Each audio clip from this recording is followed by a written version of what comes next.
उस खबर का वक्त हो गया है। जो प्रोग्राम की शुरुआत में मैंने जुमला कहा कि प्यार और राजनीति में कहावत है कि सब कुछ जायज है, और इस शब्द का इस्तेमाल क्यों किया गया ये खबर आपको बताएगी। वो खबर हम आपको फटाफट से बताते हैं, क्योंकि आर्मी के पूर्व जनरल ने बड़ा खुलासा किया है। पूर्व गृह मंत्री मुफ्ती मोहम्मद सईद और महबूबा मुफ्ती ने मुलाकात सेना से की थी और चुनाव जीतने के लिए मदद मांगी गई थी, और केजीएस ढिल्लन जो कि 15वीं कोर के चीफ रहे हैं उनकी तरफ से खुलासा किया गया।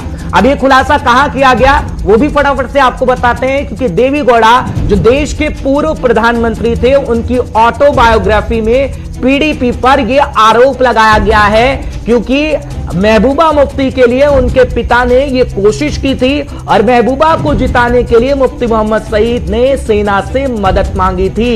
ये केजीएस ढिल्लन की तरफ से खुलासा किया गया, क्योंकि उस वक्त कांग्रेस में थे और कांग्रेस की तरफ से लड़ने के लिए महबूबा मुफ्ती को लाया गया था और सेना से मदद मांगी गई थी, क्योंकि 1999 से पहले मुफ्ती मोहम्मद सईद ने काफी लंबा समय कांग्रेस में बिताया था और कांग्रेस से ही महबूबा मुफ्ती लड़ना चाहती थी, जिसमें उनके पिता उनकी पूरी मदद कर रहे थे और राजनीति में आने के लिए सेना से मदद मांगी गई थी। यह खुलासा किया गया है एक ऑटोबायोग्राफी में, जिसका जिक्र हम इस वक्त कर रहे हैं कि ढिल्लन साहब ने ये तमाम बातें कही हैं और आपको जानकारी दे रहे हैं, क्योंकि उसके बाद आपने देखा कि 1999 आते आते पीडीपी का गठन हुआ, लेकिन उससे पहले जब कांग्रेस में थे मुफ्ती मोहम्मद सईद तो महबूबा मुफ्ती को भी कांग्रेस से ही लाना चाहते थे और मदद मांगी गई थी सेना से, खास तौर पर इसलिए कहा जाता है कि राजनीति में सब कुछ जायज है। इस पर ही आज सवाल पूछेंगे हम, कुछ खास मेहमान हमारे साथ होंगे, क्योंकि महबूबा मुफ्ती के लिए कहा जाता है कि महबूबा मुफ्ती ने अपने पिता के कार्यकाल को पूरा करवाने के लिए बीजेपी से पूरा जोर लगाया था, यानी राजनीति करने के लिए किसी भी हद तक कोई भी पार्टी जा सकती है। और ये हम नहीं कह रहे हैं, ये वो बयान कह रहा है ढिल्लन साहब का जो एक ऑटोबायोग्राफी में लिखा गया है, और उसी आधार पर हम ये बातें कह रहे हैं, क्योंकि ये इशारा बहुत बड़ा है और जो ऑटोबायोग्राफी में लिखा गया उसका मतलब भी हम आपको समझाएंगे। आप हमारे साथ लगातार बने रहिएगा, क्योंकि कांग्रेस में उस वक्त मुफ्ती मोहम्मद सईद साहब थे और अपनी बेटी को राजनीति में लाने के लिए सेना से मदद मांगी गई थी। क्योंकि महबूबा मुफ्ती की तकरीर तो आप खास तौर पर सुन रहे होंगे कि आजकल किस मुद्दे पर मैदान में उतरा जा रहा है, और वो कह रही है कि लोगों के हक हुकूक के लिए हम मैदान में आए हैं, लोगों के हक हुकूक के लिए लड़ा जा रहा है, लेकिन अपने हक के लिए किस तरीके से राजनीति की जा रही थी उस समय में, जिस समय का हम जिक्र कर रहे हैं जब कांग्रेस में थे मुफ्ती मोहम्मद सईद, यानी 1999 से पहले की बातें इस वक्त इसलिए की जा रही है क्योंकि अब यह खुलासा ढिल्लन साहब की तरफ से किया गया है, जो जानकारी हम आपको देने की कोशिश कर रहे हैं। क्योंकि देवी गौड़ा की ऑटोबायोग्राफी, जो देश के पूर्व प्रधानमंत्री रहे, उनकी ऑटोबायोग्राफी लिखी गई और उसके अंदर यह दरअसल खुलासा किया गया है। अब इस पर सवाल तो उठते हैं कि जो पीडीपी अब ये कहते नहीं थकती है कि लोगों के हक के लिए हम लड़ रहे हैं, वो पीडीपी अपना भला बहुत पहले करना चाहती थी, अब भी अपना भला ही चाहती है। तो क्या मकसद आखिर खास तौर पर इनका रहा, क्योंकि अपने पिता को खास तौर पर महबूबा मुफ्ती हमेशा याद करती हैं और एक ही बात वो दोहराती हैं कि मुझे अपने पिता का सपना पूरा करना है। लेकिन एक सपना उनके पिता ने अपनी बेटी के लिए भी देखा था, यानी उन्हें राजनीति में लाने के लिए, और कांग्रेस में जब वो थे तब सेना से मदद मांगी गई थी, लेकिन सेना की तरफ से इनकार कर दिया गया था। ये बड़ी खबर है, बड़ी जानकारी है, आपको बताने की कोशिश कर रहे हैं। और यानी राजनेता अपने सपने के लिए क्या वाकई किसी भी हद तक जा सकते हैं, ये बड़ा सवाल है और इसी पर सवाल पूछे जाएंगे, क्योंकि ये जो बयान आया है ये ऑटोबायोग्राफी का बयान है। हम अपनी तरफ से इस बयान को नहीं रख रहे हैं, इस बात को जान लीजिएगा, क्योंकि ऑटोबायोग्राफी में पीडीपी पर आरोप लगे हैं और ये ढिल्लन साहब ने आरोप लगाए हैं, जिसकी जानकारी हम आपको दे रहे हैं। क्योंकि केजीएस ढिल्लन साहब 15वीं कोर के चीफ रह चुके हैं उस वक्त, और उनकी तरफ से यह खुलासा किया गया है कि सेना से मदद मांगी गई थी।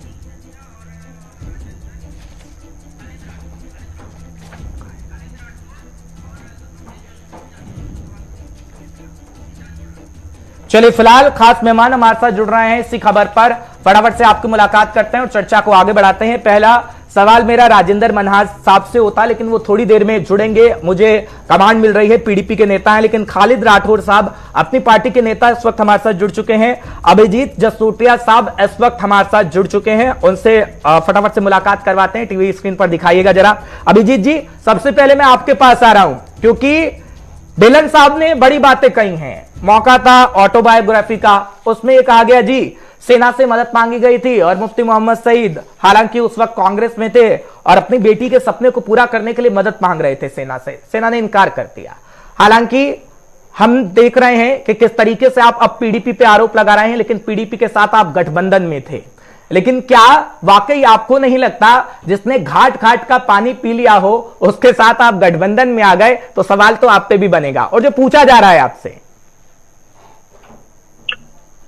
देखिए अर्जी, ऐसा है, सबसे पहले तो जो गठबंधन था वो एक होम मिनिस्टर की तरफ, जो हिंदुस्तान के होम मिनिस्टर रहे उनकी तरफ देखकर किया गया था वो गठबंधन। लेकिन एक चीज जो सबको समझ लेना बड़ी जरूरी है वो ये है कि 370 की आड़ में ये सब कुछ होता था यहाँ पर। आज तक जिस तरह की सरकारें यहाँ पर बनती थी, किस तरह बनती थी, वो 370 की आड़ में जिस हिसाब से वो चाहते थे उस हिसाब की यहाँ सरकार बना लिया करते थे। मुझे इसमें कहने में कोई संकोच नहीं है कि लोगों को अगर इंसाफ मिलना शुरू हुआ है तो वो 5 अगस्त 2019 के बाद ये मिलना शुरू हुआ है। जब आप देखें सही तरह से डीडीसी के चुनाव, बीडीसी के चुनाव, पंचायत के चुनाव हो रहे हैं, डेमोक्रेसी जिसे कहते हैं वो अब पूरी तरह से बहाल हुई है यहाँ पर। उससे पहले तो ऐसे ही चलता रहा, जिस तरह की दिल्ली की मर्जी होती थी उस तरह की सरकारें यहाँ पर बनती रहती थी। लेकिन भारतीय जनता पार्टी के आने के बाद हकदार को हक मिले, एक आम इंसान की भी उतनी ही पावर हो जितनी किसी मंत्री की या संतरी की होती है, ऐसा कुछ तरह का हम लोग जो यहाँ पर एक अनुकूल जो वातावरण है वो बनाने के लिए हम लोग यहाँ जद्दोजहद कर रहे हैं।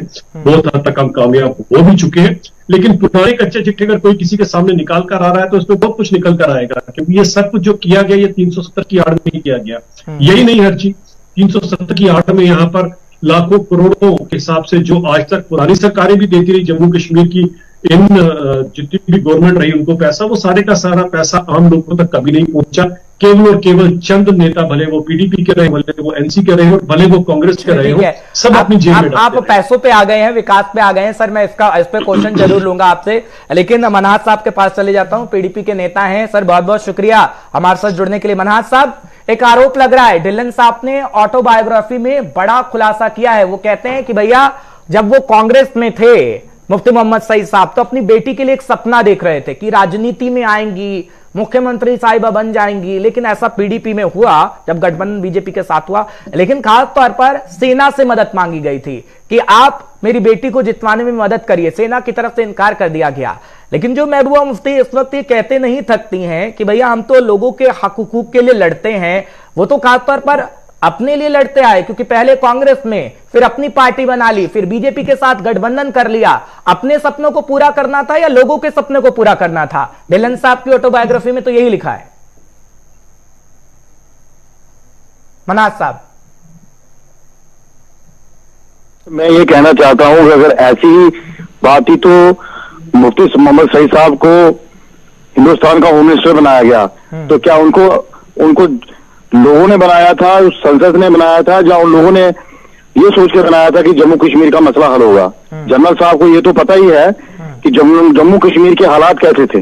उन हालातों में से मुफ्ती मोहम्मद सईद साहब ने कैसे बाहर निकाला। यहाँ रोज पाकिस्तान के जिंदाबाद के नारे लगते थे, वहां हिंदुस्तान जिंदाबाद के नारे कैसे लगे ये जनरल साहब को बड़े अच्छी तरीके से पता है।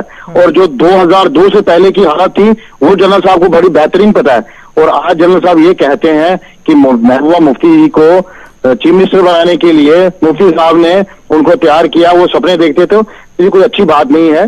बात यही है कि अगर ये हिंदुस्तानी है तो महबूबा मुफ्ती जी हिंदुस्तानी है और मुफ्ती साहब हिंदुस्तान के होम मिनिस्टर है। मनहास साहब, इससे तो इनकार नहीं किया जा सकता ना, क्योंकि ढिल्लन साहब तो ये कह रहे हैं, मैं नहीं कह रहा हूं, ये ना गुलिस्तान न्यूज कह रहा है। भैया ढिल्लन साहब ने ऑटोबायोग्राफी में ये बातें कही हैं और सही बात है ना, आप लोग लोगों के सपने को पूरा करने की बातें कर रहे थे, लेकिन आप कहते हैं भैया हम अपने सपनों को भी पूरे कर ले। हालात कैसे थे सबको पता है, यहाँ पे अभिजीत जी बैठे हैं, आप भी बैठे हैं और अपनी पार्टी के नेता भी बैठे हैं, मैं भी बैठा हूं। हालात उस वक्त कैसे थे, लेकिन उन्हीं हालातों में आपने अपना फायदा भी देखा, इस बात से तो इनकार नहीं किया जा सकता ना। नहीं, अगर मैं आज कहूं आपके सामने कि मुफ्ती मोहम्मद सईद के पास कितनी प्रॉपर्टी है तो कोई भी इन्वेस्टिगेशन करा सकता है, और महबूबा मुफ्ती जी के पास कितनी प्रॉपर्टी है वो भी इन्वेस्टिगेशन। जम्मू शहर के अंदर उनके पास एक रहने को मकान नहीं है। महबूबा जी ने जितनी भी वो पोस्टों पे रही, वो एमपी रही, वो कांग्रेस की सीपीआई उस वक्त की नेता थी, आज जम्मू कश्मीर की वो चीफ मिनिस्टर रही है।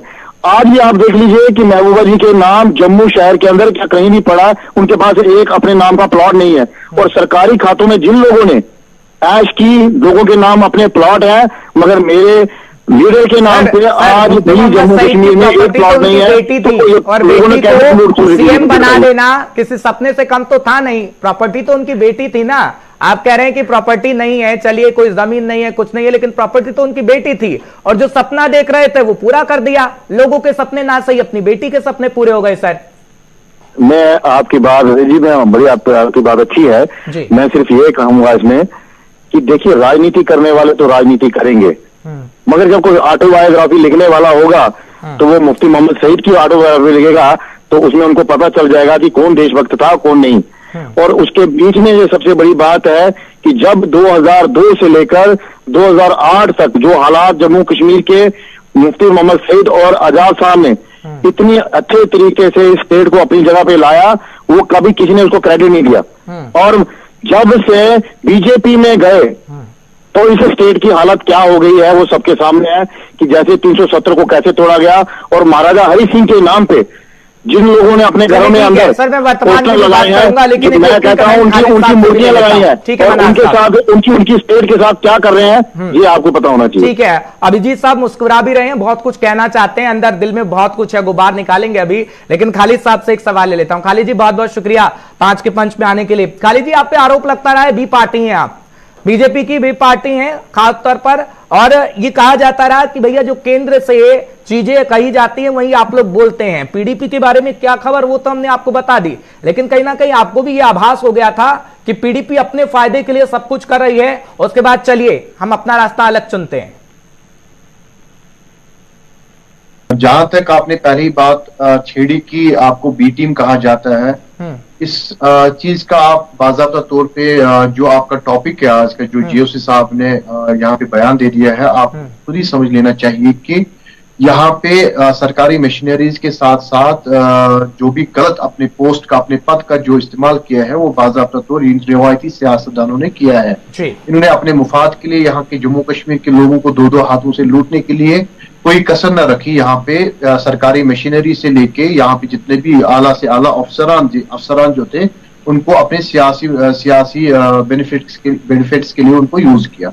जहां तक अपनी पार्टी की बात करेंगे हम, अपनी पार्टी का क्लियर स्टैंड है कि ये अपनी पार्टी जो है ये सच का साथ देने निकली है इन्हीं रिवायती सियासतदानों के खिलाफ, जिन्होंने हमेशा सब्ज बाग दिखाए है यहाँ जम्मू कश्मीर के लोगों को।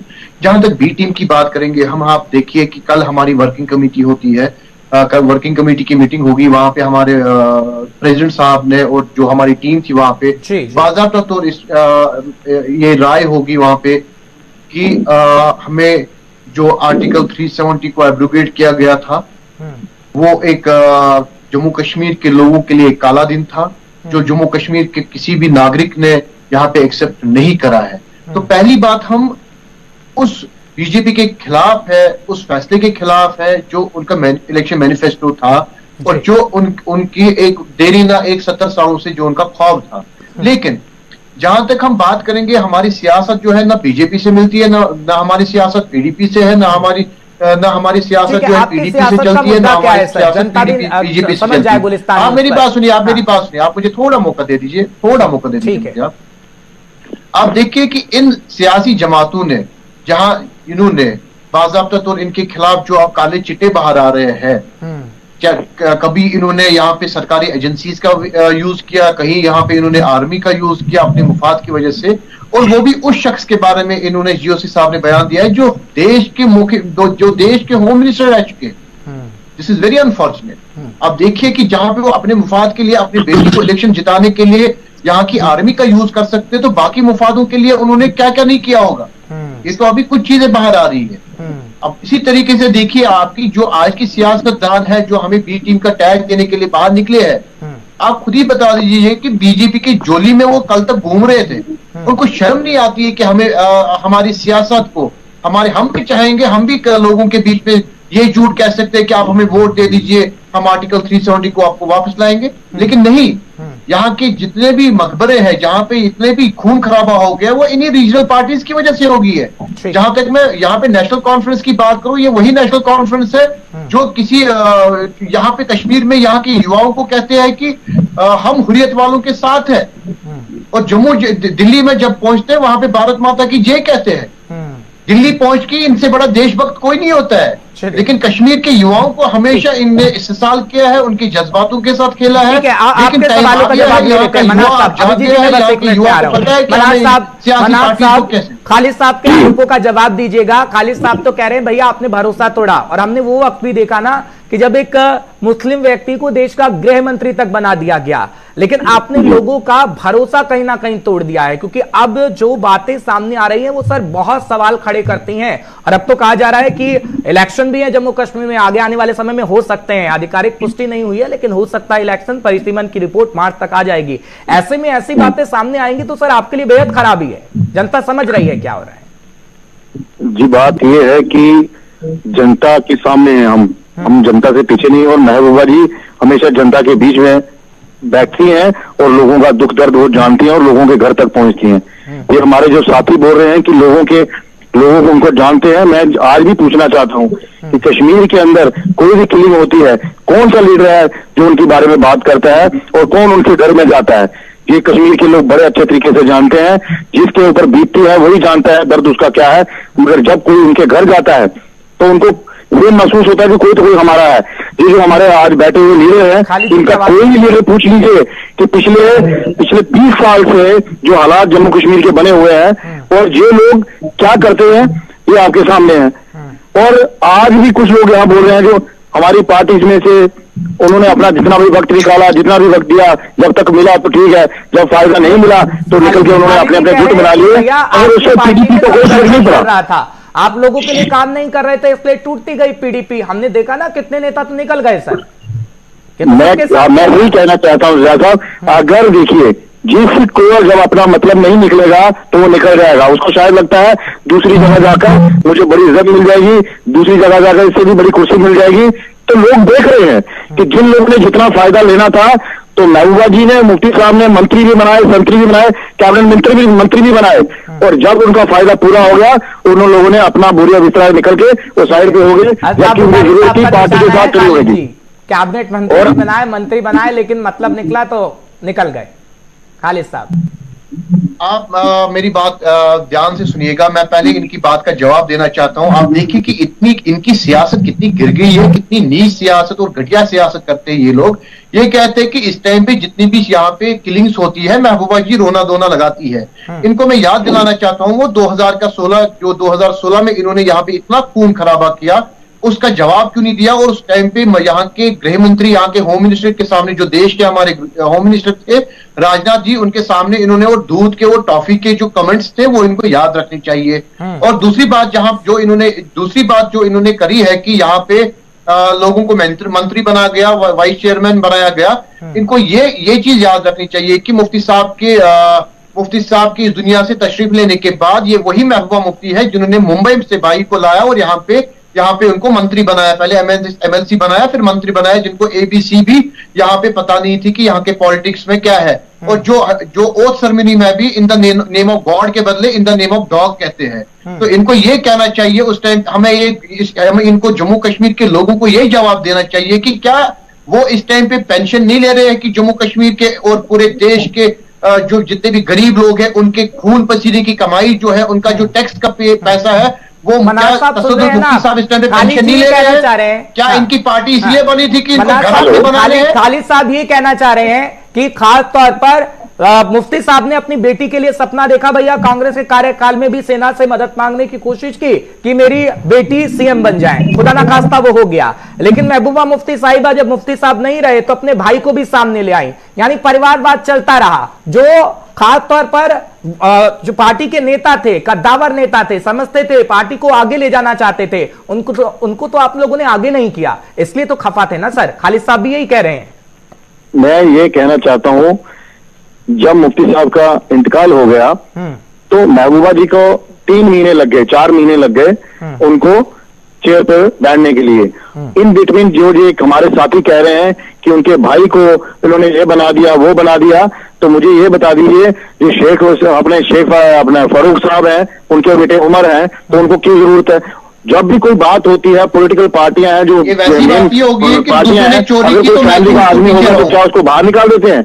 महबूबा जी को उसके भाई ने उस वक्त इतनी बुरी दौर से उनको संभाला था, वो उनकी मदद के लिए आए थे, वो लालच के तौर पे नहीं आए थे।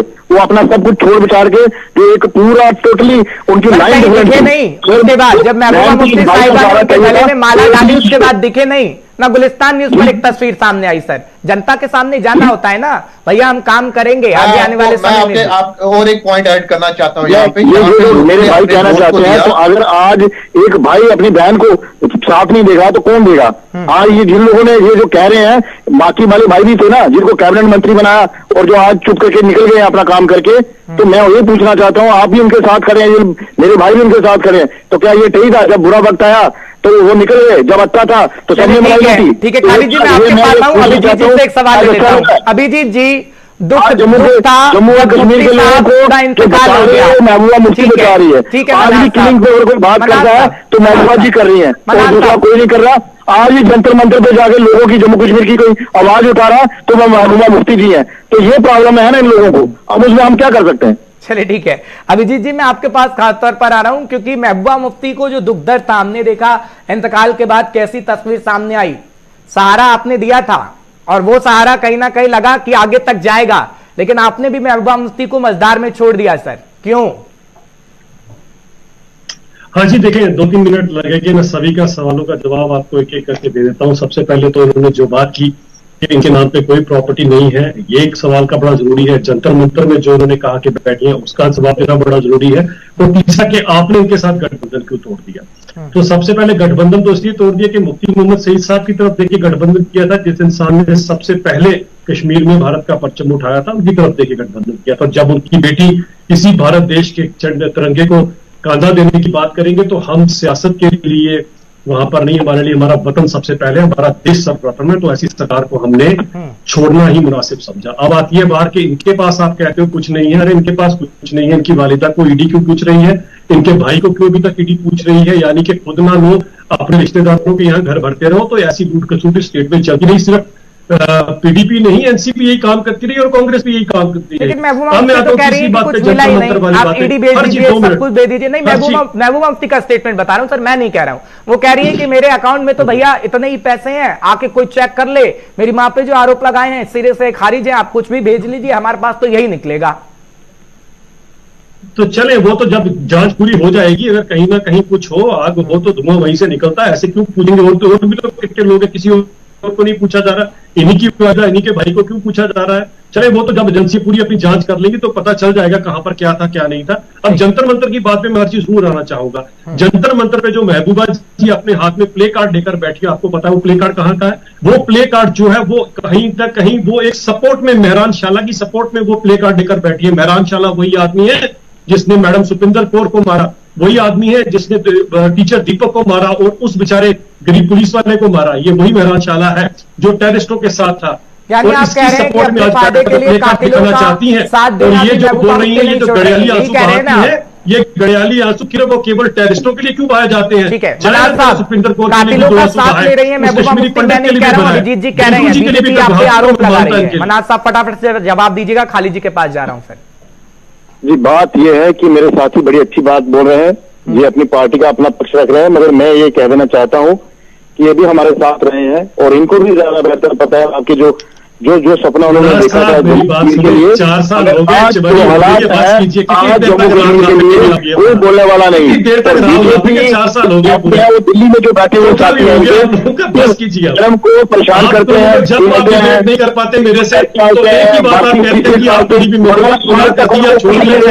मैं अपने साथी को ये कह देना चाहता हूँ कि लोगों की आवाज को दबाया नहीं जा सकता। आज जो जम्मू कश्मीर के लोग पहले बीजेपी ने उन लोगों के साथ क्या किया है वो ज्यादा सबको पता है। और जम्मू में बैठ आज भी हम ये कहते हैं कि अभी ने हमें जो सपने दिखाए थे, आप लोग परेशान हैं, चाहे मसला ले लीजिए, मनाज साहब, एक सवाल क्या है? मनाज साहब, ठीक है, आपने अपनी बातों को रखा, अभिजीत साहब के सवालों का जवाब दिया, लेकिन कांग्रेस में आप थे, कांग्रेस इस वक्त कह रही है कि भैया पीडीपी बुरी है, पीडीपी लोगों के लिए नहीं सोचती है। बीजेपी के साथ आप रहे, बीजेपी भी यही बात दोहरा रही है। कौन सी ऐसी पार्टी नहीं है जिसके साथ आपने गठबंधन ना किया हो, सरकार में आने की कोशिश की हो? अब तो आपने, जब सरकार में आप नहीं है तो आपने पीएचडी बना लिया, लेकिन उसके बाद हम देख रहे हैं उमर अब्दुल्ला साहब भी नहीं चूक रहे हैं, वो भी कह रहे हैं कि 370 गया तो महबूबा मुफ्ती की गलती है। मनाज साहब, देखिए, मैं आपकी बात को सुन रहा हूं, मुझे सिर्फ इतना बता दीजिए कि जब मुफ्ती साहब ने बीजेपी के साथ हाथ मिलाया था तो किस लिए मिलाया था? एक तरफ साफ थी बात की 28 सीटें पीडीपी को आई थी और बीजेपी को 25 सीटें आई थी। अगर उस वक्त चाहते मुफ्ती मोहम्मद सईद साहब मिलाया था, मुफ्ती साहब ने भी सोच समझ के मिलाया होगा ना। बीजेपी सोच उस वक्त यही से चाहते थे कि नॉर्थ पोल और साउथ पोल, बात सीधी सी थी कि एक तरफ पूरा जो कश्मीर है जो कि आगे आने वाले समय में महबूबा मुफ्ती का भला हो जाए, शायद ये भी चाहते थे, क्योंकि मैं नहीं कह रहा, ऑटोबायोग्राफी में शायद यही इशारा मिल रहा है। देखिए, महबूबा मुफ्ती जी कोई रातों रात उठ के लीडर नहीं बन गई थी, जो आज आप हमें कह रहे हैं कि वो उनके लिए वाटर में कि उनकी चीफ मिनिस्टर बनाने की बात थी। तो मैं आज ये कहता हूं कि महबूबा जी का पूरा आप इतिहास देख लीजिए, आपको शायद कोई मिसगाइड कर रहा हो, मगर मैं ये कहना चाहता हूं कि महबूबा जी को हमेशा मुफ्ती साहब ने बड़े अच्छे तरीके से राजनीति सिखाई, और आज जम्मू कश्मीर के अंदर जो आवाज कोई नहीं उठाता, वो महबूबा जी उन्हीं मुफ्ती साहब के सिखाए हुए असूलों पे चल रही हैं और लोगों की बात करती हैं। और जो कुछ लोग राजनीति तौर पर उंगली उठाते हैं, उनको बड़ा दर्द होता है। महबूबा जी इतनी बेबाकी से लोगों की बात और लोगों का दर्द कैसे जानती है? ऐसा ही है ना, क्योंकि आप भी ऐसा ही कह रहे हैं। आप जब पार्टी, अपनी पार्टी बनाई खालिद साहब, तो कहीं ना कहीं हमने देखा कि अल्ताफ बुखारी साहब सामने आए, उनकी तरफ से ये कहा गया कि भैया महबूबा मुफ्ती की जो लीडरशिप है उसमें कहीं ना कहीं खामी है, उसी वजह से उनके नेता दूर होते जा रहे हैं। जहां तक मनाज साहब बात करें मुफ्ती मोहम्मद सईद की, तो वो तो भांप लेते थे, वो तो जोड़ने की कोशिश करते थे, लेकिन महबूबा मुफ्ती में शायद वो टैलेंट नहीं रहा, ये आप लोग कह रहे हैं। देखिए, जहां तक महबूबा मुफ्ती साहिबा की बात करेंगे, जो हमारी लीडर्स उस पार्टी में रह चुके हैं, आप देखिए उनका ट्रैक रिकॉर्ड देखिए, जिनमें अपने पार्टी प्रेसिडेंट की मैं बात करूंगा, जिनने एक अहम पदों पे उस गवर्नमेंट में काम किया है, चाहे वो R&B डिपार्टमेंट हो, हायर एजुकेशन डिपार्टमेंट हो, या फाइनेंस मिनिस्टर रहे हो बाद में, और बाद में यही महबूबा मुफ्ती साहिबा उनको प्रेजेंट करती है चीफ मिनिस्टर कैंडिडेट के लिए, जब यहाँ पे सत्यपाल मलिक साहब का फैक्स मशीन जो है रात को बैठ जाती है।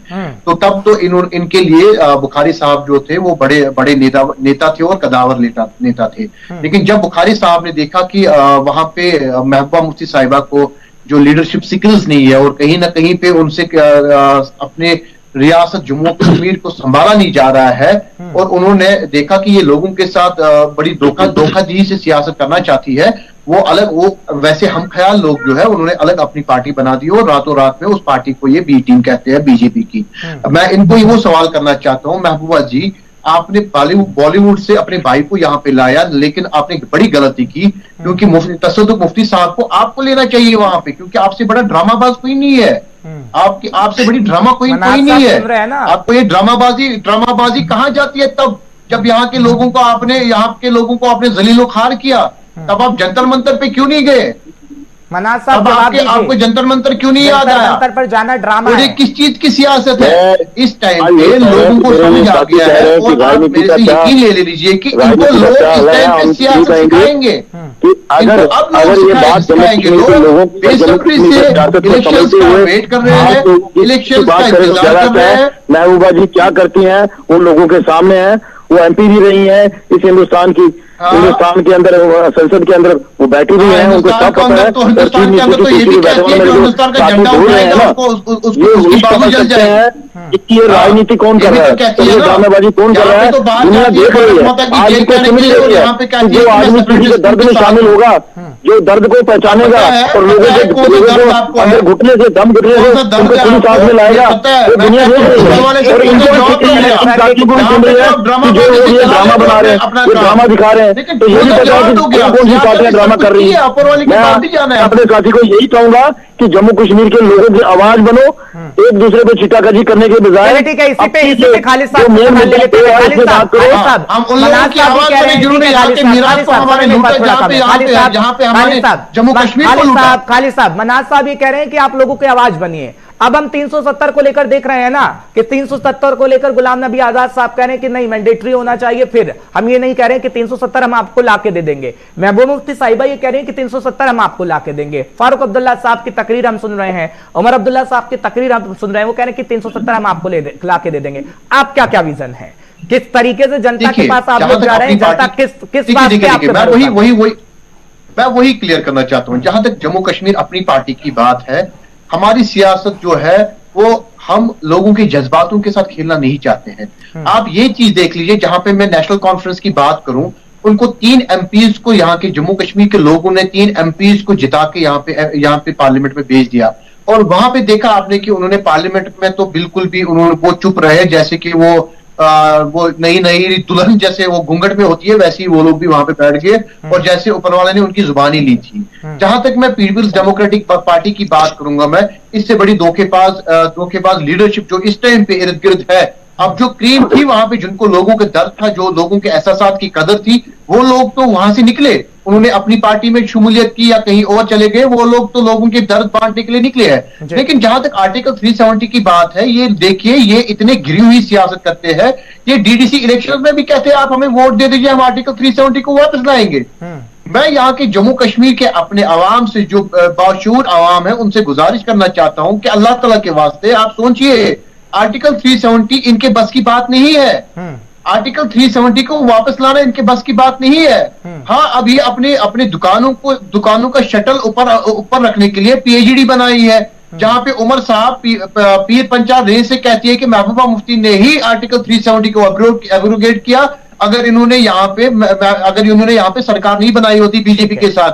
कल आप देख रहे हैं कि इसी नेशनल कॉन्फ्रेंस की एक लीडर कैसे गुपकार अलायंस के खिलाफ, वो महबूबा मुफ्ती के खिलाफ बयानबाजी कर रहे हैं। अब देखिए, जहां पे दिन ब दिन इलेक्शन नजदीक आ रहा है, ये लोग तो आपस में भी इनको सुलह नहीं है। इसलिए लोगों को पता है, लोगों को आए दिन जो अपनी पार्टी पे और अपनी पार्टी के सरबराहों पे जो उनको यकीन है, क्योंकि उनको पता है कि वाहिद एक ही पार्टी है जो हमें सच के रास्ते पे ले लेगी। हमें पहले चाहिए जॉब सिक्योरिटी, जो अल्ताफ साहब ने वादा किया है। हम गवर्नमेंट ऑफ इंडिया से ये डिमांड करते हैं कि हमें आप स्टेट वापस दे दीजिए। हम गवर्नमेंट ऑफ इंडिया से ये डिमांड करते हैं कि आप हमारे यहाँ पे जमीनें जितनी है उनका तहफ्फुज कर लीजिए।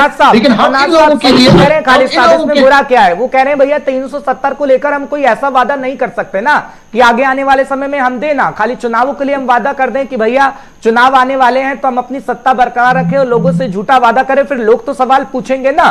कौन सा गलत है इसमें?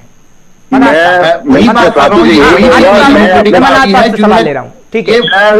खालिद साहब से कहूंगा, अगर आप लोगों की आवाज के बीच में अपनी आवाज नहीं मिलाएंगे तो आप लोगों के बीच में जाके आपको पता चल जाएगा। लोगों के साथ जो छल हुआ है, आप उसकी बात नहीं कर सकते। आप ये कहते हैं कि वहां पर हमारी बात नहीं सुनी जाएगी। जब हम अपने घर में ही बात नहीं उठाएंगे तो हम कौन से अपने लोगों के उनको हतेशी हैं, उनके कितने करीबी हैं, उनकी दर्द में कैसे पहचानेंगे? और ये जो साथ में बार ये कहते हैं वाला क्यों नहीं मिलने वाला, आज इनके सामने है, किसान आंदोलन इनके सामने है। एक साल के अंदर जद्दोजहद करके उन्होंने कैबिनेट के अंदर जो बनाए रूल है वो शुरुआत से दोबारा एमएसपी पे बात की है। ठीक है, मेरे ये साथी धोखा दिया है सर, ये जनता बता पाएगी। मेरे पास इतना ही था। खालिद जी बहुत बहुत शुक्रिया, मनाज साहब आपका बहुत बहुत शुक्रिया, अभिजीत जी बहुत बहुत शुक्रिया आपका 5 के पंच में आने के लिए, अपनी बात को रखने के लिए। फिलहाल तीनों नेता अपने अपनी पार्टी के पक्ष को रख रहे थे, लेकिन आरोप बड़ा है और ढिल्लन साहब ने यह आरोप लगाया है ऑटोबायोग्राफी में। लेकिन हम कोशिश करेंगे ढिल्लन साहब